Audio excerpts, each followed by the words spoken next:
Hello there, welcome back to my channel. If you're new here, please do not forget to subscribe and click the bell button, and that way you won't miss any new videos from me. So for today's video, I'm gonna show you how to add a text box in Microsoft Word. So first, make sure to open your Microsoft Word. And here, this is how it looks like if you already opened your Microsoft Word.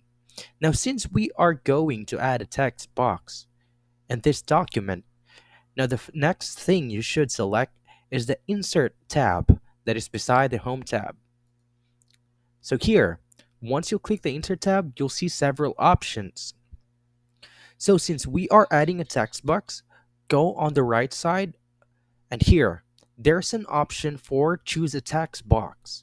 So click that one, and this is how it looks like. There will be a suggested text box that you can select. So let's try to click the simple text box.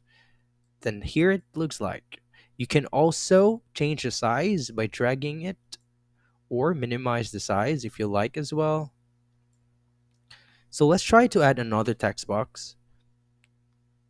Okay, let's try to use the draw a text box. You can also draw a text box if you like. If you are not satisfied with this suggested text boxes, now you can also draw your own text box by clicking it and then dragging it. It depends on your preferences. So, there. That's how you add a text box in Microsoft Word. You can simply enter any word or sentence inside it.